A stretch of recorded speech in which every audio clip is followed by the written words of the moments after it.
일단 어제 코스피가 9% 가깝게 추락을 했습니다. 그래서 오늘 반등세가 나오더라도 그만큼 큰 반등세는 아니다. 이렇게 표현을 하고 싶고요. 다만 삼성전자와 SK하이닉스가 시가 대비 상승폭을 높이는 양봉의 흐름을 하고 있는데 이 기울기에 따라서 시장을 리딩하는 그런 힘이 좀 달라지지 않을까라는 생각을 하게 됩니다. 일단 시장이 조정을 겪는 여러 가지 이유가 있는데 반도체 피크 아웃에 대한 우려가 있을 것 같고요.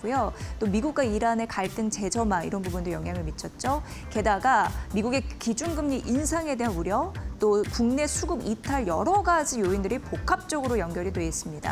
이런 시장을 어떻게 봐야 될지 굉장히 궁금한, 굉장히 중요한 분기점이 아닐까라는 생각을 하게 되는데 오늘 아침에 리포트를 또 내신 분이 있습니다. 노근창 현대차증권 리서치 센터장인데요. 직접 전화 연결이 됐습니다. 여쭤보도록 하겠습니다. 시장 전반적으로 어떤 인사이트를 가지고 계신지요? 안녕하십니까? 네, 안녕하세요. 네, 센터장님 반갑습니다. 일단 반도체 급락 굉장히 무서운 요인 중에 하나이거든요. 워낙 비중이 크니까 반도체 급락에 따른 진실 어떻게 파악하십니까? 가장 큰 거는 이제 메모리 반도체 기업들의 영업이익률이 마이크론 기준으로 이제 81% 이상 나오고 있고, 또 삼성전자도 성과급 반영 기준으로도 한 70% 중반 정도 나오다 보니까 이제 여기서 메모리 반도체 가격이 더 오를 수 있을까에 대한 불안감, 그리고 이제 고객들이 이제 메모리 가격이 이제 너무 오르면서 고객들도 투자에 있어서 좀 부담을 많이 느끼고 있습니다. 이런 심리적인 요인들이 지금 주가 하락에 영향을 줬고, 특히 최근에 일부 증권사에서 이제 기존의 실적 전망치를 좀 낮추는 보고서가 나오면서 결국 이제 시장에서는 우리 시장의 컨센서스를 믿을 수 있나 숫자에 대한 의심까지 나오면서 하락을 했는데, 결론적으로 말씀드리면 원래 지금 삼성이랑 마이크론 실적이 잘 나오다 보니까 SK하이닉스 같은 경우에는 사실은 HBM 비중도 높고, 또 실질적으로 SK하이닉스도 이제 성과급 충당금을 좀 반영을 1분기부터 했는데 아직까지 시장에서 이 부분은 크게 의미 있게 반영은 안 한 것 같아요. 그래서 사실은 실적 전망치에 대해서 특히 특정 기업에서 좀 단기적으로 너무 좀 공격적으로 주장하다 보니까 그게 일단 해프닝상 어떻게 봤을 때는 조정되는 거 아닐까 가정이지, 펀더멘탈이 문제가 있거나 또 최근에 또 장기 계약이 많다 보니까 예전 같은 경우에 이제 메모리 반도체 가격이 상승률이 둔화되고 하면 반도체 기업들 주가가 많이 하락을 했습니다. 그 배경에는 이제 메모리 반도체 가격 상승률이 둔화되고 나서 한 9개월 정도 지나면 메모리 가격이 실제로 하락하는 그런 사이클이 자주 반복됐는데, 지금은 다 LTA든 이런 장기 계약 비중이 크다 보니까 영업이익이랑 메모리 가격 상승폭이 둔화되더라도 그게 1년 뒤에 메모리 가격 하락으로 이어지지는 않을 것으로 보고 있고요. 그래서 결론적으로 말씀드리자면 다양하게 시장에 불안감이 있지만 펀더멘탈은 견고하다. 최소한 2028년까지의 실적의 우상향 그림에는 이상 징후는 없다. 이렇게 말씀드리겠습니다. SK하이닉스의 ADR 상장 이후에 본주에 미치는 영향력을 봤을 때 그렇다 할 만한 반등세를 이끌어주지는 못하는 것 같습니다. 오늘 물론 2%대 반등은 하고 있습니다만 약간 기대치에 못 미치는 흐름들. 장중 고점이 300만 원이었는데 120만 원까지 밑으로 내려와 있는 그런 상황이죠. 마이너스 130에서 120, 그러니까 180에서 190만 원 선 오가고 있는데 SK하이닉스의 영향력이 좀 커서요. 센터장님께서 어떻게 분석하십니까? 그래서 사실은 지금은 이제 저는 그렇게 봅니다. 이제 우리 메모리 기업들 주가가 많이 조정을 받는 거는 사실 아주 심플하게 너무 이제 실적도 좋지만 또 주가도 같이 독보적으로 많이 오르다 보니까 이에 따른 어떻게 보면 불안감 때문에 작용을 하는 거고, 다만 이게 장기적인 펀더멘탈의 어떤 변화가 있거나 우리가 알고 있는 거에 있어서 엄청나게 대단한 불확실성이 존재하거나 그런 상황은 아니다, 이렇게 말씀드릴 수 있을 것 같고요. SK하이닉스도 지금 우리가 부정적인 얘기가 일부 있기는 하지만 그런 심리적으로, 다만 긍정적인 면들도 지금 많이 확인이 되고 있는데, 첫 번째가 지금 이번에도 자본잉여금이 한 40조가 더 충원이 됐고요. ADR 상장으로. 그리고 지금 연간 이제 200조에서 300조 가까운 이익잉여금이 이제 계속 쌓일 겁니다. 그래서 자기 자본이 상당히 빠른 속도로 상승하고 있다. 그래서 2027년 기준으로 북밸류가 한 100만 원 되거든요. PBR 보통 호황일 때는 2배를 받으니까, 그래서 200만 원 아래에서는 저희는 하방 경제성 유지될 것 같고, 그리고 곧 엔비디아가 이제 누빈 칩을 이제 본격적으로 양산을 합니다. 여기에 HBM4가 들어가는데 HBM4는 HBM3보다 가격이 상승하기 때문에 HBM이 지금까지는 조금은 상대적으로 ASP 상승률을 둔화시키는 요인이었다면 이번 3분기부터는 상승시키는 요인으로 변할 것 같고요. 여기에 또 LTA 고객들이 점점점 비중이 높아지면서 정말 어떻게 보면 맞춤 메모리 회사로 좀 변모하고 있는 체질 변화도 아직까지 충분히 주가에 반영되어 있지는 않다 이렇게 말씀드릴 수 있을 것 같습니다. 네, 대형주 코스피 같은 경우에는 삼전 리스 방향성 따라 왔다 갔다 하고 있는 상황이고 코스닥은 오늘도 빠지죠. 코스닥으로 가야 할 자금이 단일 종목 ETF 레버리지 자금으로 쏠리면서 그런 현상들이 나타났다라는 분석도 있던데 전반적으로 봤을 때 센터장님의 의견을 들어보면은 그래도 우리 반도체 시장 펀더멘털은 이상 무다라고 하는 게 좀 느껴지거든요. 그러면 주도주 전략을 유지해야 될지 전반적으로 시황과 그리고 전략 부탁드릴게요. 그래서 이제 메모리 반도체가 분명히 주도주 역할을 하겠지만 상반기에 했던 일방적인 주도주 역할은 좀 완화될 것 같습니다. 여전히 밸류에이션 싸고 주도하는 정책도 앞으로 강화될 거고 그리고 계속해서 실적의 가시성이 좋은 거는 분명하지만 메모리 가격이 너무 오르면 결국은 고객들이 불편해질 수 있다는 이런 거에 대해서 지금까지는 간과를 했다면 이번에 조정받으면서 이 부분이 생각보다 우려가 될 수 있다. 즉 주가의 상승에 있어서의 좀 제약 요인은 될 것 같고요. 그 말은 주도주가 펀더멘탈이 양호한데 너무 이제 반도체로 쏠림되면서 그런 면에서 좀 재미가 없었던 종목들이 이제부터는 실적이 의미 있게 나오는 게 확인된다면 확산이 될 것 같습니다. 즉 주도주가 메모리 반도체만 주도했다면 이번 하반기부터는 실적 좋은 기업으로 확산되는 계기가 되지 않을까. 이번에 조정이 아마 투자자들의 그 초점도 조금은 변화시키는 변곡점이 되지 않을까 그렇게 예상하고 있습니다. 네, 변곡점에 선 지금 많이 힘드시겠지만 이런 전략들 잘 발판 삼아서 또 포트도 재정비해 보시고 또 전략 잘 수정해 보셔야 될 것 같습니다. 센터장님 아침부터 감사합니다. 잘 들었습니다. 감사합니다. 네, 현대차증권 노근창 리서치센터장의 분석으로 아침 인사이트 좀 열어봤습니다. 메모리 반도체의 펀더멘털은 크게 흔들리지 않고 있다라고 얘기가 되면서도 국내 증권사의 리포트를 보면 일부 잡음은 들릴 만한 요소가 나타나고 있습니다. 오늘 아침에 이게 리포트가 미래에셋증권에서 나왔거든요. 근데 SK 하이닉스를 분석한 거고 목표 주가는 결론적으로 흔들리진 않았는데 이제 잡음이라고 하는 것은 이제 영업이익 추정치가 좀 하향 조정되는 흐름들이 좀 나타나고 있죠. 예전에는 다 좋은 소리 일색이었다면 이제 약간 이렇게 잡음이 나타나고 있다라는 현실 좀 감안하시면서 전략을 잘 보셔야 될 텐데요. 일단 뭐가 좀 떨어졌냐 보니까 2분기 영업이익 추정치가 떨어지고 있는 겁니다. 원래는 이제 기존 한 70조 원을 넘을 것이다라고 바라본 미래에셋증권이 그 기준치를 낮춘 게 한 12% 정도 떨어뜨렸는데 62조 3천억 원 정도 2분기 영업이익을 내겠다 이렇게 전망치가 나온 거고요. 일단 삼성전자는 2분기 실적 시즌에 포문을 열면서 잠정 실적을 공개했는데 그 이후 이제 SK 하이닉스가 나오는 거잖아요. 근데 가까이 2분기 실적의 눈높이가 조금 낮춰졌다라는 데에서 좀 의미가 있다 이렇게 보시면 될 것 같고요. 왜 이렇게 그러면 2분기 실적, 그러니까 영업이익 추정치가 낮아졌을까라고 보니까 그 이유가 디램과 낸드 평균 판매 가격이 하향 조정됐기 때문에 이렇게 얘기할 수 있겠는데 디램은 8%포인트, 낸드는 5%포인트 정도 각각 하향 조정됐기 때문이고요. 근데 사실 LTA라고 해서 장기 계약 좀 맺었잖아요. 이게 좀 잘 맺어지면 장기적으로 이익 성장이 가능합니다. 그렇게 따지면 투기적인 수요 노출이 일부 이제 제한되는 거라서 그런 부분에서 이제 펀더멘털이 크게 흔들리지 않다라고 얘기를 하고 있습니다. 어쨌든 평균 가격 낮아지면서 메모리의 2분기 전반적인 실적 영업이익 추정치가 낮아졌다라는 점 말씀드리고요. 올해 증익은 계속될 거라고 얘기합니다. 2분기 살짝 흔들리겠지만 그리고 2분기는 원래 좀 잘 나올 것으로 보입니다. 근데 기대치보다 약간 흔들릴 것으로 보이지만 그래도 전반적으로 보면은 올해 증익 기존을 이어갈 가능성이 굉장히 높은 높은데요. 그걸 봤을 때 389조 원 정도 SK 하이닉스는 좀 예상되면서 HBM 메모리 가격 상승을 좀 지속할 수 있는 든든한 주력군이 되어줄 텐데 컨벤셔널 디램 같은 경우에, 그러니까 전통 메모리 같은 경우에는 그냥 그 가격 수준을 좀 유지할 것으로 보이거든요. 그런데 HBM은 그래도 메모리 중에서는 리딩을 할 수 있는 강력한 우군이라는 걸 좀 방증한다라고도 언급이 됐습니다.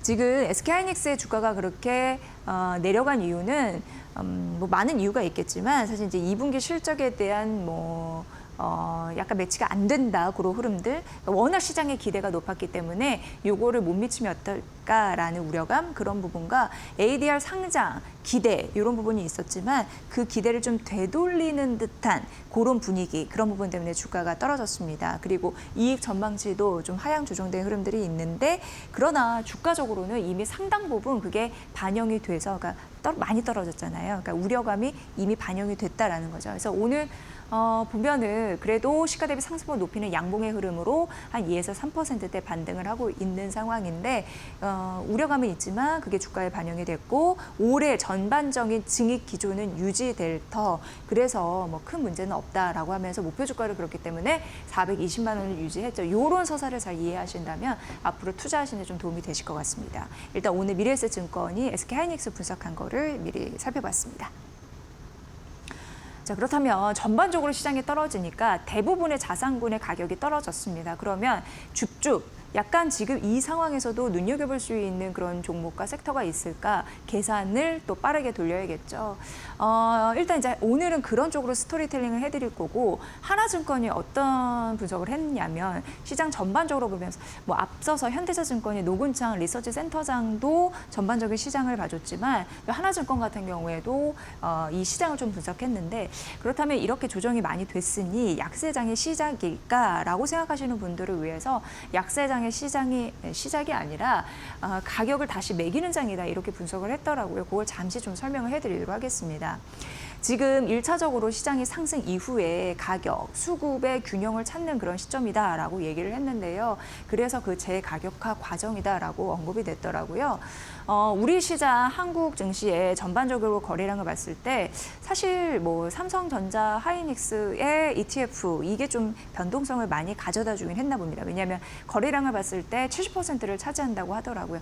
그런 영향 때문에 시장이 조정을 좀 미치기는 했습니다만, 그리고 이제 외국인의 매도 있었고 연기금 리밸런싱 있었고, 그러나 제일 중요한 거는 이 시장을 어떻게 규정하느냐에 봤을 때 변치 않는 변수, 그러니까 변치 않는 그런 조건, 그러니까 반도체 이익 방향이 견조하다, 이거는 지금 크게 흔들리지 않고 있다라고 언급을 했거든요. 그러니까 지금 약세장 진입이 아니라 1차 가격 상승 이후에 여러 가지 조건들을 서로 발맞춰 보고 소통하고, 그리고 2차 상승 진입으로 가는 그 과정의 길목에 있다라고 언급한 게 사실 이제 하나증권의 주요 맥락이었습니다. 지금 SK하이닉스 ADR 전일에도 보니까 이제 급락을 하는 흐름들이 있었는데, 이 ADR의 프리미엄이 잘 유지가 될 수 있을지 좀 봐야 되고요. 메모리 이익이 유지될 수 있을지 봐야 된다라는 부분이었는데, 앞서서도 언급해드렸지만 올해 증익 기조는 큰 이상 없다라는 게 대체적으로 국내 증권사의 시각인 듯 했습니다. 왜냐하면 미국 쪽에서도 이제 SK하이닉스가 ADR에 상장된 이후에 이 SK하이닉스가 어떻게 보면은 그 차별화된 경쟁 위 HBM이잖아요. 근데 그 HBM이 그것을 중심으로 한 메모리가 AI 인프라 자산이다라는 걸 인지시켰다라는 상징적인 의미가 있기 때문에 그걸 또 언급을 했습니다. 이제 가격적인 부분에서 봤을 때 약세장인지 아니면 이익이 견조한지 팽팽한 줄다리기가 계속 될 것으로 당분간, 왜냐하면 변동성 장세이기 때문에 이걸 좀 봐야 되는데, 앞서서 말씀드린 대로 이 얘기를 하고 있는 거거든요. 미국에서 한국 AI는 어떻게 보면 이제 자산 가격, AI 굉장히 국가적인 안보에서 이제 중요한 자산 가격이다라는 걸 확인했다라는 것과 더불어서 큰 문제가 없다라는 부분이거든요. 그러니까 주도주의 전략은 이어가야 된다라는 부분이었습니다. 그러니까 여러분이 궁금해하시는 약세장의 진입, 그건 아니다라고 얘기했고, 그럼 주도주의 이익 체력은 여전한가? 네, 올해는 증액 기조가 이어진다고 얘기했고 그럼 그 전략을 유지해야 될까요?에 대해서도 yes. 주도적인 전략, 주도주의 전략을 유지해서 가져가는 것이 좋다. 이 세 가지의 궁금증을 한 번에 풀 수 있는 리포트였기 때문에 다시 한번 좀 소개를 해드렸습니다. 오늘 아침 나온 리포트였습니다. 네, 그리고 이제 대신증권 제가 앞서서 말씀드렸다시피 이제 시장이 조정을 가파르게 받을 때 대부분의 자산 가격들이 좀 떨어집니다. 그랬을 때 지금 잘 봐야 될 그러니까 가격이 많이 떨어지면 이제 줍줍할 수 있는 기회가 결국은 생기게 되는데 그럴 때 비중 확대하면 좋을 섹터 이런 부분을 가려드리는 게 지금은 최우선이 아닐까 싶어서 그런 부분으로 좀 리포트를 골라봤고요. 대신증권에서 철 섹터 얘기하면서 철은 지금 비중 확대의 구간이다라고 언급을 했거든요. 그럼 대표적인 철 하면 탑픽이 뭐가 있을까라고 봤을 때 언급했습니다. 포스코홀딩스다라고 얘기를 했습니다. 그러니까 철강주 쪽에서 바라보시면 될 것 같고요. 포스코홀딩스도 많이 떨어졌죠. 그래서 PBR 0.3배까지 떨어졌습니다. 1배 미만인데 0.5배 미만으로 떨어졌으니까. 그러니까 지금 확실한 저평가 구간이다 이렇게 보시면 될 것 같고요. 게다가 이제 철은 지금이 제철이다라고 하면서 비중 확대 전략을 얘기했잖아요. 그러니까 철강 업종에 대한 턴 어라운드 이런 부분을 봤을 때 업황으로도 긍정적이라고 합니다. 그리고 철조, 뭐 2차 전지 이런 섹터로 봤을 때 리튬 가격 굉장히 중요한데 리튬 가격이 오르고 있고 또 포스코 아르헨티나 이런 부분도 흑자 전환하면서 어제 머니코드에서도 이 얘기는 좀 해드린 바가 있습니다. 결국 리튬 사업에 대한 가치 재평가 이런 부분이 이루어지면서 탑픽은 포스코 홀딩스가 가져갈 수밖에 없는 구조 이런 부분이 만들어졌다라는 부분이고요. 올해 그럼 철강 업종이 왜 좋을 수밖에 없는가, 실적이 턴 어라운드 할 수밖에 없는가 그 이유를 보면은 원가가 전반적으로 떨어지면서 또 중국에서 싼 제품 이런 부분이 조절이 될 것으로 예상이 됩니다. 또 판가는 올라가고 그러니까 실적이 개선될 수밖에 없는 선순환 구조를 이룰 것이다. 이런 부분이 나타나고요. 앞서서 반도체 굉장히 중요한 미국 쪽에서도 우리나라의 자산으로 가격으로 인지되고 있다라고 SK하이닉스 ADR 상장을 통해서라고 얘기를 해드렸는데 결국 이것도 마찬가지입니다. 지금 AI 시대에 첨단 소재 공급사로 철강 이런 섹터가 부각을 받고 있다라는 겁니다. 그런 부분으로 이미지 변환, 이미지가 전환이 되면은 가격 자체가 뛸 가능성이 있기 때문에 밸류가 재평가되겠죠. 이런 부분으로 긍정적인 분위기가 좀 형성이 되고 있다라고 언급이 됐습니다. 포스코홀딩스가 탑픽이라고 말씀드렸는데 이제 두 번째로 가면 차 선호주거든요. 그거는 세아 베스틸 지주라고 얘기를 했죠. 대신증권에서. 근데 이쪽은 항공우주 섹터의 소재 이런 부분으로 실적이 앞으로 본격화할 가능성이 있다라고 언급이 됐습니다. 지금 전반적으로 섹터에서 현금 흐름 검증 단계에 진입됐다고 하는데 어쨌든 바닥 딛고 오를 수 있는 업종과 종목들은 잘 가리셔야 되고 철강 지금이 제철이라고 하고 그리고 비중 확대 전략에 있어서 탑픽 포스코 홀딩스니까 제가 느끼기에는 이제 포스코 홀딩스 이 탑픽 종목을 중심으로 포트 정리 좀 해보시는 게 유리하지 않을까라는 생각 이 리포트를 보면서 했습니다. 네, 그리고 이제 한국전력 하나증권에서 투자 의견을 한 단계 조정했습니다. 그러니까 한국전력은 예전에 하나증권에서 중립으로 얘기를 했거든요. 그런데 오늘 매수 투자 의견을 한 단계 업그레이드 시켰고 목표 주가는 45,000원 유지했습니다. 정책적인 방향으로 이제 달라질 수 있으니 한국전력이 긍정적인 그런 플러스 점수를 얻게 될 것이다. 이렇게 나가고 있는 상황이고요. 실적 추정치 하향 전망도 이제 마무리 국면에 들어가고 있는 바로 확인되고 있는 상황입니다. 원달러 환율에 대한 부담감이 있었고 대신 이제 원자재 가격이 안정되는 흐름들은 있는데요. 원가 부담이 3분기 정점 이후에 점차적으로 완화될 가능성이 있어서 원자재 가격 안정에 따른 긍정적인 효과가 이제 한국전력에 서려 있을 듯 보입니다. 2분기 실적 같은 경우에는 전년 동기 대비 1년 사이 한 14% 정도 좀 빠질 것으로 예상되지만 그거는 시장 컨센서스에 좀 부합되는 정도라서 여기에서 크게 타격을 받지는 않겠다. 이렇게 좀 정돈이 되어 있는 상황이고요. 중요한 건 이제 AI 데이터 센터 이쪽에서 어떻게 한국전력을 봐야 될지 부분인데 이것만 봤을 때 작년 대비 전력 수요가 20%나 늘어난다고 합니다. 그러니까 수요가 느니까 긍정적인 패턴 만들어질 가능성이 있고요. 원전 등 기저 전원이 확대가 되면서 한전이 구조적으로 이익 체력을 갖출 그런 시기가 됐다라는 데에서 투자 의견을 상향 조정을 했습니다. 그리고 바뀌는 정책 방향에 따라서 긍정적인 모멘텀이 있을 거라고 얘기했는데 그게 제일 밑에 나와 있는 전력 수급 기본 계획 중장기 밸류 회복이 가능한 그 이유가 되겠습니다. 사실 한전 같은 경우에는 정책 바람을 굉장히 많이 탑니다. 그래서 눈치를 더 많이 볼 수밖에 없고요. 여기에 따라서 모멘텀이 붙는지 주가가 레벨업 되는지 정부 정책 그 부분이 굉장히 중요한데 어쨌든 하나증권에서는 그 모멘텀이 있다고 밝혔으니까 투자 의견까지 상향한 거겠죠. 앞으로 추가적으로 오를 요인이 바로 이쪽에서 있을 수 있을지 여러분들 잘 간파해 보시길 바랍니다. 네, 그리고 이제 대한전선 오래간만에 설명을 해드리면 유한타증권에서 6만 원으로 일단 유지는 했습니다. 그러니까 지금 전반적으로 시장이 조정을 받을 때 보통 이제 목표 주가 유지하는 거 머니코드에서 잘 다뤄드리진 않는데요. 워낙 주가가 많이 떨어졌으니까 그거의 밸류가 이제 떨어지면서 목표 주가를 하향하는 종목들이 진짜 대다수입니다. 그래서 지금은 목표 주가를 유지하는 것만으로도 저 긍정적인 모멘텀을 또 얻을 수 있는 요인이 있어서 지금 머니코드는 목표 주가 유지하는 종목들도 잘 좀 가려서 말씀드린다라는 점 한편으로 좀 얘기를 해드립니다. 2분기 실적은 시장 기대치를 좀 못 미쳐서 나올 것으로 예상이 됩니다. 그러니까 전분기 대비해서 안 나올 것으로 또 예상이 되고요. 하지만 해저나 HBDC라고 해서 레퍼런스는 좀 굉장히 좋은 게 하나 생겼습니다.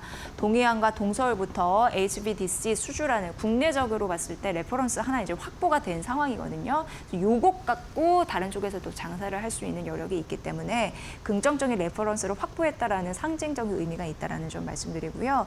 일단 대한전선 같은 경우에는 턴키 수행 역량이라고 해서 그러니까 턴키 전 과정을 혼자 다 한다라고 보시면 됩니다. 그러니까 뭐 제조부터 그러니까 소재 공급부터 뭐 제조 역량까지 원 큐에 해낼 수 있는 걸 이제 턴키 그러니까 전부 다 이제 해낼 수 있는 뭐 턴키 수주 막 이런 것도 얘기를 하잖아요. 그러니까 턴키 수행 역량을 갖고 있는 상황인데 지금 그래서 대형 전력망 프로젝트 같은 경우에도 대응 가능한 수준에 있다라고 하고요. 유럽 쪽 해양 인프라 협력 이런 부분도 이제 이벤트가 나오면서 해저 케이블 턴키 역량도 올라가고 있는 그런 상황입니다. 지금 그동안 이제 주가가 못 갔던 이유가 여러 가지는 좀 잡히고 있습니다. 뭐 기술 유출 수사나 블록들이나 유럽 입찰 불확실성 이런 부분은 있었습니다만 그래도 호주에서 또 이렇다 할 만한 수주가 좀 확인됐고 초고압, 해저, 데이터 센터까지 앞으로 수주 축이 좀 긍정적인 좀 모멘텀이 붙으면서 이게 확대될 가능성이 있기 때문에 긍정적인 모멘텀. 그러니까 주가는 이미 악재를 반영하면서 앞으로 수주가 확대된 축이 좀 넓어지니까 그런 부분에서 먹을거리가 있겠다라는 것이 이제 유한타증권의 생각이었거든요. 이 부분 참고해 보시길 바라겠습니다. 근데 이제 키움증권은 목표 주가가 좀 떨어졌습니다. 50만 원으로 낮춰 잡았는데요. 이제 리테일 쪽에서 마켓 쉐어가 떨어질 우려감이 있다라는 부분 때문에 DB증권에서는 낮춰 잡았습니다. 자본 확충을 통해서 이 한도를 확보해야지 이러한 마켓 쉐어를 뺏기는 것을 되찾을 수 있다라고 언급을 했고요. 그리고 밸류 매력은 있습니다. 왜냐하면 많이 떨어졌기 때문에 2분기 지배 순이익은 그래도 컨센서스에 좀 부합할 예정이라고 했는데 어쨌든 이러한 요소를 극복해야지 다시금 이제 목표 주가는 상향 조정될 것 같습니다. 어쨌든 증권주에서 목표 주가 하향 시그널이 이미 나왔다라는 점 한 가지의 힌트로 삼아 보시면서 전반적인 업종 평가 좀 다시 한번 해봐야 될 필요성이 있지 않을까 싶습니다. 오늘은 DB증권의 키움증권 리포트까지 살펴봤습니다.